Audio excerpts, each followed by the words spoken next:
Oh, hello. Why didn't you tell me my hijabi tab was out? I had this out. Oh, there it goes again.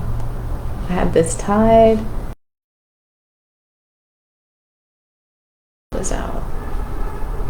It's not a big deal. Hello, hello, hello. This time.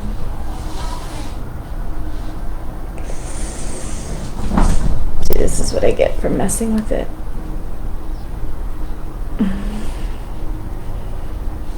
It out like that. Let's tie it again.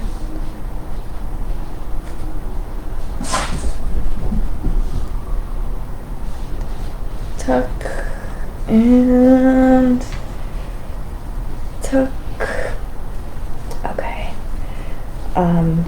Great. So let's go ahead and get into this section of Psalms. Ladies and gentlemen. All right. This is a great, like I said, a great response, knowing that there is good and bad to everything. We have this quote here: America, though half brother of the world, with something good and something bad of every land, by Phillips James Bailey. So I think last time we were marveling at the melting pot that is America. This is kind of what that quote alludes to. But even zooming in a little bit further to the individual itself, right? How we just spoke about there's good and bad involved in everybody.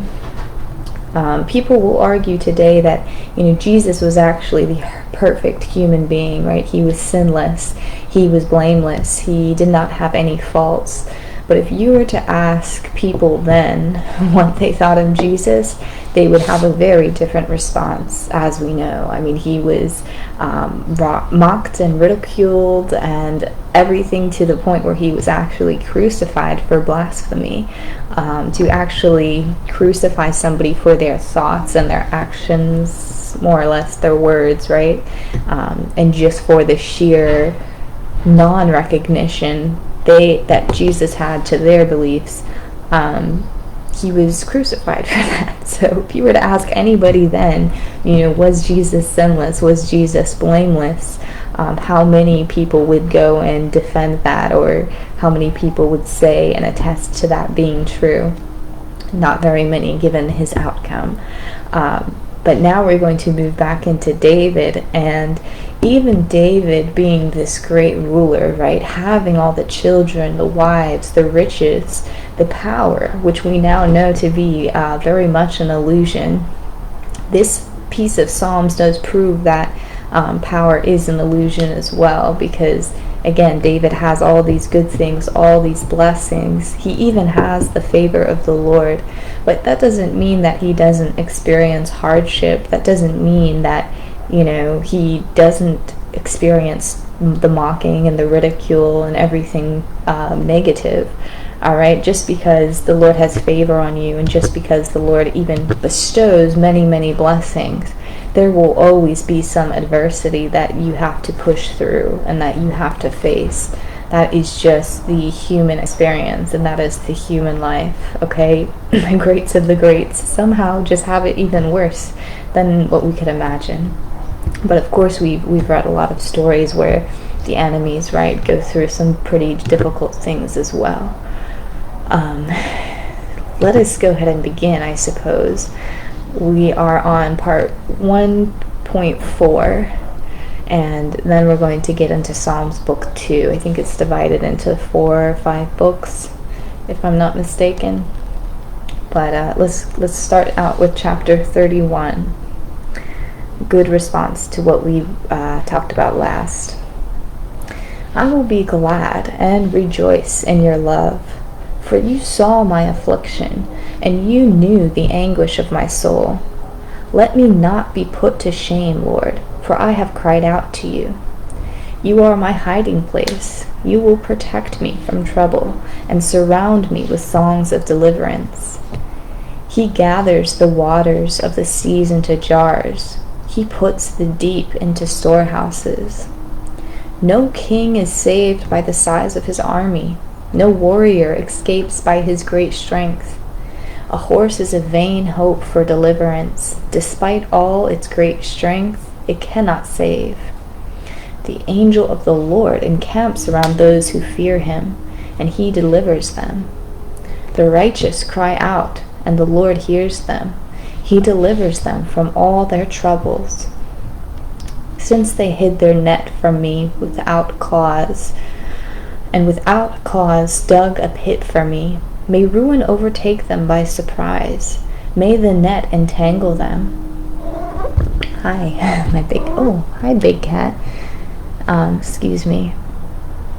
May ruin overtake them by surprise. May the net entangle them. May they fall into the pit to their ruin. How long, Lord, will you look on? Rescue me from their ravages, my precious life from these lions. May those who delight in my vindication shout for joy and gladness.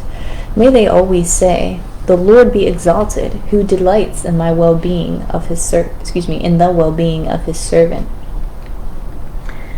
How priceless is your unfailing love, O God. People take refuge in the shadow of your wings. Be still before the Lord, and wait patiently for him. Do not fret when people succeed in their ways, when they carry out their wicked schemes. For the power of the wicked will be broken, but the Lord upholds the righteous. Turn from evil and do good, then you dwell in the land forever. Consider the blameless, observe the upright. A future awaits those who seek peace. My back is filled with searing pain. There is no health in my body, for I am about to fall, and my pain is ever with me. But now, Lord, what do I look for? My hope is in you. Then I said, "Here I am, I have come. It is written about me in the scroll. But as for me, I am poor and needy. May the Lord think of me. You are my help and my deliverer. You are my God. Do not delay." All my enemies whisper together against me. They imagine the worst for me, saying, "A vile disease has afflicted him. He will never get up from the place where he lies." Powerful, powerful.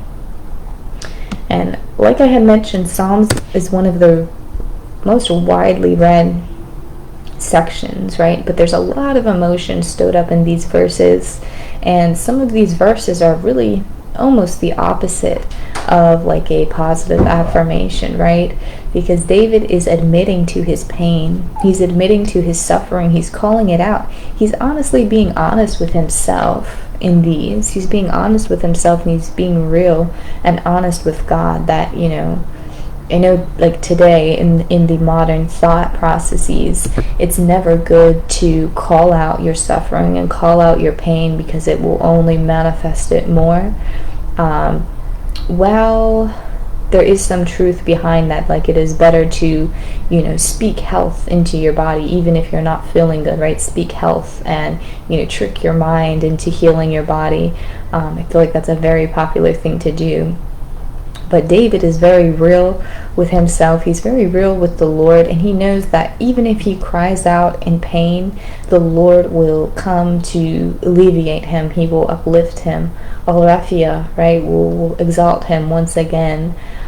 So there is no shame in admitting that you are suffering. There's no shame in admitting that, times get hard and that you feel like giving up, just as Job did, because it's truthful and it's honest and it's real, as opposed to trying to mask and trick your own brain into thinking otherwise. There are solutions, and I think that might be a solution that helps. But there is no shame, especially in trusting in just the pure power of the Lord. Forget when your body is failing you, right? Kind of forget about yourself. And, there's completely, I think the best solution is just to reach out to the Lord, as David does time and time again, asking for the deliverer, asking for the assistance. I think that is a crucial part as well in releasing your ego as well, because not all things can we do ourselves. Although we have divine in us, and although we are very powerful and such, we were created to be powerful. I shouldn't even use that word anymore, right? But we are very what's a good replacement? That corresponds to truth. Divine, I think that's fine. We have divine in us, right? We have a means to control. We have a means to use the force. But again, that force comes from Allah, right? Our divinity comes from our Creator. So might as well just go right back to the Maker, right? Right back to the Maker. Reach out to Him. You understand where I'm going with this. I don't need to explain this like I am over and over again, but it's very important, and I think it's a honorable thing to, admit that yes, there are difficulties, there are trouble. I feel this pain. He says that this part is a little bit subjective, but there is no health in my body. That's what David says. It's argumentative, or it's arguable that David can be a little bit dramatic. All right, we know the romanticism that thrives in him. We know that he is this type of individual, okay, but very, very passionate nonetheless. And God knows that. All right, God knows, to David's degree, what he's experiencing. And we talked about this too. What might be painful for somebody may not be that painful for somebody else, and vice versa. So, I think beautiful response to what we just read, to just going back to the Creator and going back to the source, knowing that really, truthfully, there are no mistakes. There's only character development, and there's only learning lessons and defeating, right, the difficult problems of life. That is actually a very honorable deed and honorable task. So I'll leave you with this. You guys have a fantastic morning and a great week. Today is Monday. Crazy. All right, I'll talk to you guys later. Bye-bye.